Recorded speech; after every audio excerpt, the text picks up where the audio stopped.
We are taking a live look at Washington, D.C. this morning, where President Trump continues to face fierce criticism for his response to the deadly clashes in Charlottesville, Virginia over the weekend. Critics say the president did not clearly condemn white supremacists. Instead, he spoke out against violence, quote, on many sides. Now, many, including members of his own party, are calling for a more forceful denouncement of white nationalism. Hi again, and good morning, everyone. Thanks for waking up with the Valley today. I'm Lisa Bedeau here with Kyle Bosch. Just getting started with our nonstop news and weather all the way up to the top of the hour to help you plan your day. Developing this morning, the man accused of driving his car into the crowd of protesters in Charlottesville and killing a woman on Saturday makes his first court appearance today. James Fields Jr. faces second-degree murder and other charges. Heather Heyer was killed and at least 19 other people were hurt in the incident. The violence came after counter-protesters showed up to denounce a planned Unite the Right white nationalist rally in the Virginia college town. People on the rally were protesting against plans to remove a Confederate statue from a public park. Well, back here in the Valley, people joined thousands across the country holding vigils to honor the victims in Charlottesville. The Human Rights Coalition in Fargo-Moorhead held their vigil last night on Veterans Memorial Bridge. People who came together prayed for Heather Heyer's family and the other victims. One man even wrote a song for Heather, which was played at last night's vigil.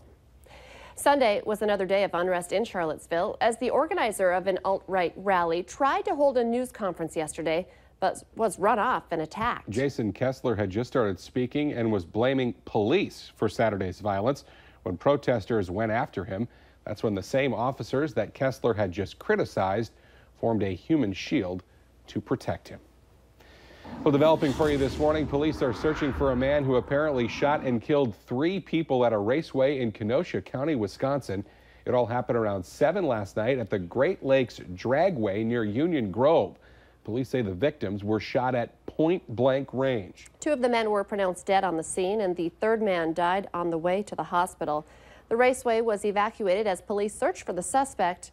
Police are still trying to figure out what led up to the shootings. 6:50 now, time to get a look at our storm team forecast this morning with meteorologist Lisa Green. Good morning. On this Monday morning, fog is going to be a problem for a lot of areas in the valley. We're looking at patchy areas of dense fog here in the region, extending from Candue down to Carrington and over into Cooperstown. 0 visibility reported there. At the airport in Roseau, 0 visibility as well. And Grand Forks at the airport at a half-mile visibility there. So there are some places where it's really, really low. Other spots where we're doing just fine. So if you need to travel this morning, just be aware that you're going to run into likely some patchy fog in and around the region, and especially those low places that you know in your region that tend to fog up a little bit more, likely seeing some of that again here today. Here's a look at the radar. Nice and clear, or at least we are clearing as the rain starts to pull away with this whole system that is now moving out of here after bringing us several inches of rain in the southern valley. Havana, of course, the big winner we've been reporting this morning. More than 6 inches of rain reported in that community. 56 right now in Fargo for your temperature. It's 50 in Grand Forks. We're only 45 though in Langdon. And then in contrast, some low 60s down in the south. Sisseton is at 63. And we have that cloud cover, that fog as well this morning that eventually is going to ease up, and we'll see some sunshine into the noon hour, developing at least, and a lot of us already seeing that this morning. But where we're stuck in the fog, it's going to look a lot better for us this afternoon, and that means temperatures that are around 70 to 80 degrees for your highs today, so a little warmer for those of us in the south than yesterday. Into the evening hours tonight, still nice and quiet. We'll be into the 60s to low 70s around that 8 o'clock hour, and by 11 o'clock dipping back into the 60s with some dry conditions. Checking out your 7-day planner tomorrow, chances for rain and thunder return. It looks like second half of the day into the evening. That's the better bet for getting the rain and thunder, and that will continue on into Wednesday as well. Another inch or so of rain in some areas as this moves through. And then Thursday and Friday warming up a little, back into the low 80s, feeling a little more like August, and that continues into this weekend with off and on chances for some rain and thunder. Let's check in now with Al. Police were on Interstate 94 this morning, driving into the sun. Beautiful sunrise this morning. Traffic this morning on Interstate 94 is certainly brisk westbound. Eastbound I-94 fairly active as well. But I'll tell you something, the action this morning is on Interstate 29. There is a lot of traffic over there. We had a stalled car over there this morning, that white green Cavalier, Chevrolet Cavalier, but it's out of there now. That's good news for that.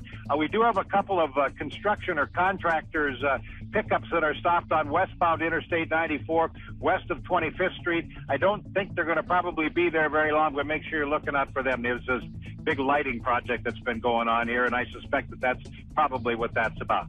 Do drive carefully this morning, and always, Willamette Valley Today traffic. It's now 7 minutes before 7. Fargo-Moorhead Pride Week 2017 wrapped up yesterday with the parade and rally in downtown Fargo. LGBTQ community members gathered to show support against hate and discrimination. Now in North Dakota, LGBTQ people are not considered a protected class. Republican leaders in the state legislature have pointed to federal protections in place for why they won't pass what's known as non-discrimination ordinances. LGBTQ community advocates like John Strand say hate crimes should be dealt with at a state level. A level 2 sex offender is on the loose this morning, and the Thief River Falls Police Department is asking for your help to try and find him.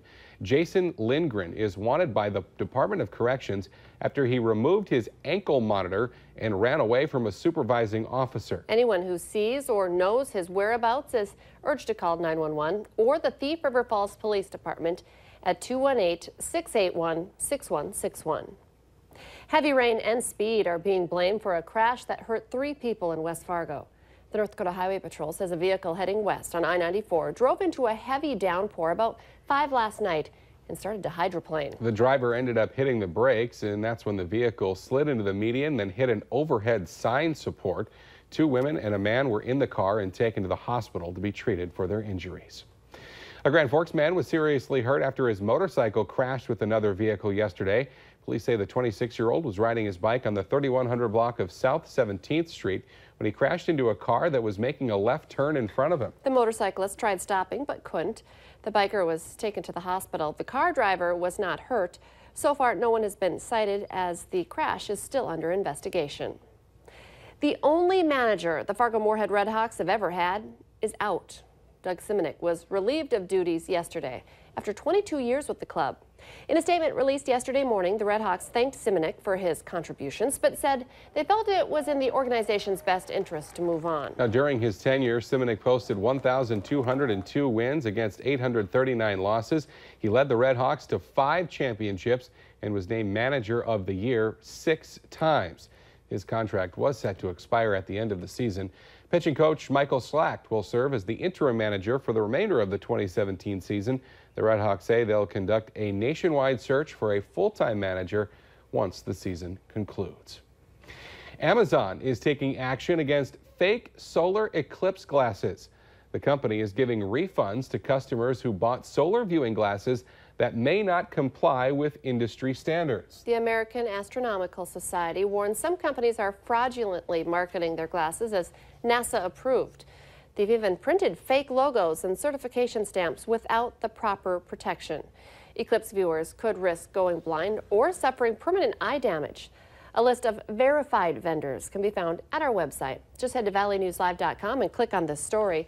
The solar eclipse will cross the U.S. 1 week from today. You don't always have to drive out to Lakes Country to have fun on the water.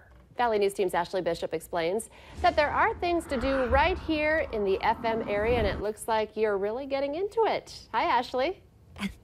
Good morning, Kyle and Lisa. That's right. We jumped in on this double-person kayak. Joining me this morning is Christine with River Keepers. There's a great event tomorrow that you're going to want to come out for. It's for all ages. It's a scavenger hunt on the water hosted by the Moorhead Parks and Rec and River Keepers. Christine, what is the one thing that people should know coming out tomorrow if they've never done this?